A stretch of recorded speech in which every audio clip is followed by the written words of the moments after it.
Hello दोस्तों, स्वागत है आप सबका मेरे YouTube channel Sachin education hub पर। तो दोस्तों, आज हम बात करेंगे स्पेसिफिकली एक टॉपिक के बारे में कि अगर टॉप लेवल मैनेजमेंट में कोई अनएथिकल बिहेवियर दिख रहा है तो उसको कम करना बहुत ज़रूरी होता है।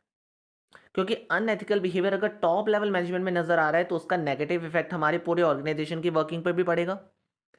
तो इस चीज़ को कम करने के लिए और इस चीज़ को ना होने देने के लिए टॉप लेवल मैनेजमेंट को कुछ एथिकल कंसिडरेशंस का ध्यान रखना पड़ेगा। आज हम उन कंसिडरेशंस की बात करेंगे। तो चलिए स्टार्ट करते हैं। ऐसी कौन सी कंसिडरेशन एथिकल कंसिडरेशंस है जिनके ऊपर टॉप लेवल मैनेजमेंट को काम करते सबसे ज़्यादा ध्यान देना पड़ेगा। तो उन चीज़ों को शुरू करने से पहले एक इंपॉर्टेंट चीज़ है कि अगर आप में से किसी भी कॉमर्स स्टूडेंट को कोई भी कॉमर्स सब्जेक्ट से रिगार्डिंग नोट्स चाहिए तो आप मेरे टेलीग्राम चैनल पे फ्रीली आकर ले सकते हैं। वो सभी सब्जेक्ट्स के नोट्स, मोस्ट प्रोबेबली सारे नोट्स अवेलेबल हैं और टेलीग्राम चैनल का लिंक आपको वीडियो डिस्क्रिप्शन में मिल जाएगा। तो चलिए सबसे पहले समझते हैं सबसे पहली कंसिडरेशन जो टॉप लेवल मैनेजमेंट को ध्यान रखनी है, that is fairness and equity. ये बहुत कॉमन एथिकल प्रैक्टिसेस है, कॉमन एथिकल कंसिडरेशन है जो सभी के माइंड में होनी चाहिए, चाहे वो किसी भी फील्ड में है। तो ऑफकोर्स जो टॉप लेवल मैनेजमेंट है उसको सबसे पहले यही ध्यान देना पड़ेगा कि हम सभी को इक्वली ट्रीट कर रहे हैं कि नहीं कर रहे। मतलब इन शॉर्ट पूरे ऑर्गेनाइजेशन में जितने भी एम्प्लॉयज़ हैं उनको प्रॉपरली अच्छे तरीके से ट्रीट करना है, इसमें ये कहा गया है। और कोशिश करनी है कि इक्वल अपॉर्चुनिटी सभी को मिले और सभी को इक्वल चांस मिले हर चीज़ के अंदर। जैसे एक कंपनी लीडरशिप टीम है, राइट?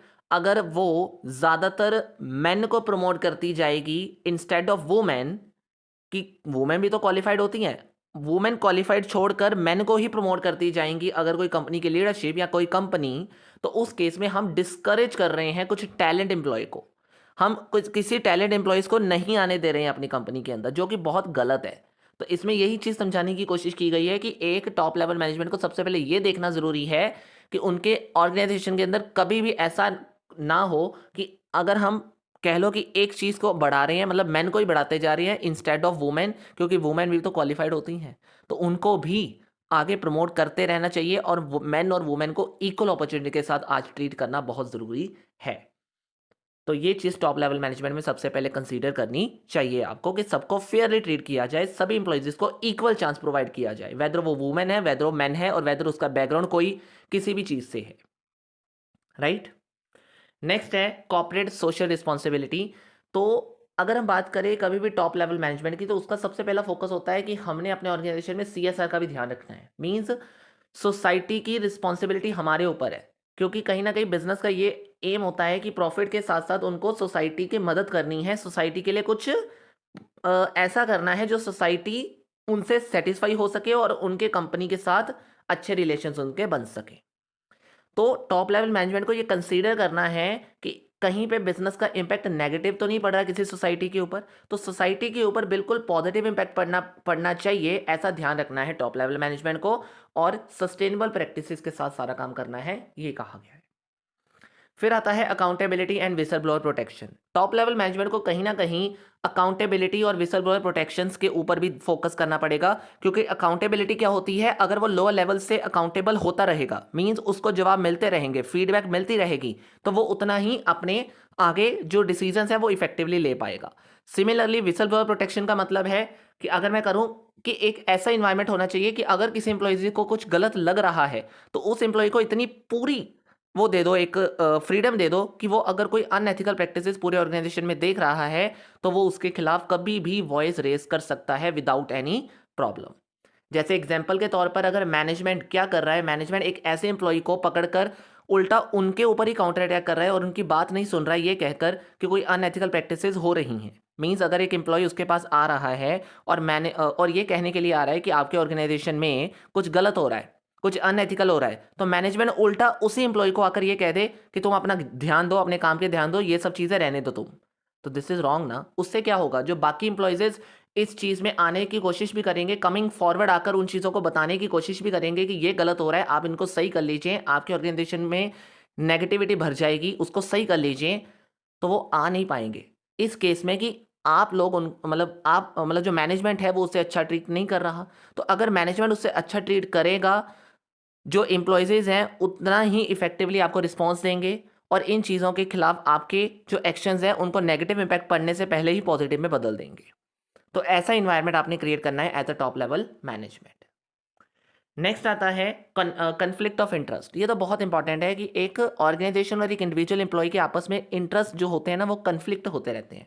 तो उन चीज़ों का ध्यान रखना है कि जो इंडिविजुअल है उसकी भी सेटिस्फेक्शन बनी रहे और अपने ऑर्गेनाइजेशन के गोल्स भी कंप्लीट हो जाए। तो ऐसे सिचुएशंस अवॉइड करनी है, टॉप लेवल मैनेजमेंट में कोशिश करनी है कि अवॉइड की जाए जिसमें पर्सनल गेन जो है वो एज अ जजमेंट ना आए। मतलब प्रॉपरली एक इंडिविजुअल भी सेटिस्फाई रहे और एक ऑर्गेनाइजेशन भी अपने गोल्स की तरफ इंडिविजुअल की हेल्प से जाता रहे, जिससे इंडिविजुअल को भी पता है कि उतने जितना उसको चाहिए उतना मिल रहा है और एक मैनेजमेंट भी सेटिस्फाई हो रहा है कि उसके गोल्स अचीव हो रहे हैं। ठीक है। फिर टॉप लेवल मैनेजमेंट को ये भी ध्यान रखना है कि जो एम्प्लॉयज़ उनके वहाँ काम कर रहे हैं उनका वेल बींग अच्छा होना चाहिए। वेल बींग के ऊपर भी ध्यान देना है, क्योंकि कहीं ना कहीं एम्प्लॉयज़ तभी अच्छा काम कर पाएंगे अगर उनका हम ध्यान रखेंगे। हमने अपने एम्प्लॉयज़ को प्रायोरिटाइज़ करना है, उनकी वेलबींग को प्रायोरिटाइज़ करना है, उनकी वेलबींग का ध्यान रखना है, उनकी मेंटल हेल्थ का ध्यान रखना है। अब जैसे मैनेजमेंट है, for an example pressurize the employees to work long hour without break. अगर एक मैनेजमेंट है वो लॉन्ग आवर के लिए अपने एम्प्लॉयज़ को काम करवाता जा रहा है ये कहकर कि ये काम बहुत अच्छा है, आपको इसके पैसे मिलते रहेंगे, नो इंटेंशनली। अब ये बात कर लो कि एम्प्लॉयज़ लग तो सकते हैं उस काम में, लेकिन कहीं ना कहीं on the basis of mental health और द फिजिकल हेल्थ वो कितना ही ज़्यादा काम कर पाएंगे, और बिना ब्रेक के तो हम कभी भी उनसे ज़्यादा काम नहीं करवा सकते। तो उससे क्या होगा, एम्प्लॉयज़ बर्न आउट हो जाएंगे, उनकी प्रोडक्टिविटी लूज आउट हो जाएगी और हाई टर्नओवर होने लग जाएगी, मींस वो जॉब छोड़ते नजर आएंगे। तो ऐसा इन्वायरमेंट नहीं होना चाहिए, उस चीज़ का ध्यान रखना है टॉप लेवल मैनेजमेंट में कि एम्प्लॉयज़ को एक इम्पॉर्टेंट जो ज़रूरी चीज़ें हैं जैसे कि ब्रेक देना हर लॉन्ग आवर्स के बीच में वो ज़रूरी है, उनके वेलबींग का प्रॉपर ध्यान रखना है, उनकी मेंटल हेल्थ में कोई प्रॉब्लम ना आए उसका भी आपने ध्यान रखना है। फिर आता है responsible use of the company resources. Of course जो टॉप लेवल मैनेजमेंट है उसको ये ध्यान रखना पड़ेगा कि जो कंपनी है, कंपनी के बीच में जो एम्प्लॉयज़ काम कर रहे हैं उनके सारे रिसोर्सेज इफेक्टिवली यूज़ किए जा रहे हों, किसी का मिस यूज़ ना किया जा रहा हो। मीन्स किसी भी कंपनी एसेट्स को पर्सनली यूज़ करने का रोल ना हो किसी एम्प्लॉयज़ के पास। जो भी चीज़ है वो कंपनी पर्पस के लिए यूज़ हो रही हो और कंपनी में उसका बेस्ट इफेक्टिव यूज़ किया जा रहा हो, इसका ध्यान रखना है टॉप लेवल मैनेजमेंट के अंदर। तभी ये चीज़ें इफेक्टिवली आगे रन कर पाएंगे ऑर्गेनाइजेशन में और प्रॉफिटेबल अप्रोच ज़्यादा से ज़्यादा मतलब जल्दी से जल्दी हम उसको अचीव कर पाएंगे। नेक्स्ट है honesty and transparency. Honesty and transparency का मतलब है कि जो भी कंपनी है उसमें जितनी देर तक ऑनेस्टी यानी सच्चाई नहीं है, जितनी देर तक ट्रुथफुल कम्युनिकेशन नहीं है, उतनी देर तक वो ऑर्गेनाइजेशन या उसका टॉप लेवल मैनेजमेंट अच्छा नहीं है। तो टॉप लेवल मैनेजमेंट को ये चीज़ ध्यान में रखनी है कि हमारा नाम, हमारे कंपनी की रेपुटेशन बनी रहे। उसमें सबसे इंपॉर्टेंट चीज़ क्या है, कम्युनिकेशन सभी से ट्रुथफुली करनी है, सारा काम बिल्कुल सच्चाई के साथ करना है, ऑनेस्टी के साथ करना है, इंटीग्रिटी बना के रखनी है, चाहे वो इंटरनली है चाहे वो एक्सटर्नली है, सभी को सही इन्फॉर्मेशन देनी है, स्टेक होल्डर्स को मिसलीड नहीं करना प्रॉफिट कमाने के लिए। ये टॉप लेवल मैनेजमेंट को ध्यान देना पड़ेगा, चाहे वो खुद ऐसा काम करने वाले हों या किसी का करने वाला देख रहे हों, ऐसा नहीं होने देना है, ये उनको ध्यान में रखना है, तभी ऑर्गेनाइजेशन आगे बढ़ पाएगा। And the last one is called data security and privacy. Of course जो टॉप लेवल मैनेजमेंट है उसको ये ध्यान में रखना है कि जो भी डेटा उनके पास पड़ा हुआ है, चाहे वो एम्प्लॉयज़ का है वो चाहे कस्टमर्स का है, वो बिल्कुल सिक्योर और प्राइवेसी उसके अंदर प्रॉपर होनी चाहिए। मीन्स सेंसिटिव इन्फॉर्मेशन जिस जो भी किस जैसे अब वुमेन अगर काम कर रही हैं तो उनकी कोई इन्फॉर्मेशन ऑफकोर्स जॉब उस कंपनी के पास है, तो कंपनी को ध्यान रखना है कि वो प्रॉपर इन्फॉर्मेशन जो सेंसिटिव इन्फॉर्मेशन है उनकी संभाल के रखनी है। कस्टमर की सेंसिटिव इन्फॉर्मेशन जो है उनके पास उनको प्राइवेसी के साथ रखना है, उनकी प्रॉपर सिक्योरिटी होनी चाहिए। फॉर एन एग्जाम्पल अगर company proper cyber security measures अपने ऑर्गेनाइजेशन में नहीं रखती तो ऑब्वियस ही बात है उससे डेटा ब्रीच होने का डर रहता है। तो कोई भी इंप्लॉय उस कंपनी में इंफॉर्मेशन देने से पहले सोचेगा या उस कंपनी में जॉब करने से पहले सोचेगा, कोई भी कस्टमर उस कंपनी से कुछ खरीदने से पहले सोचेगा।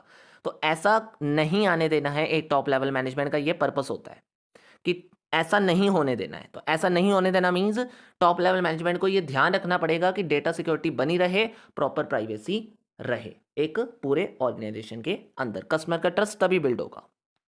तो दैट्स इट।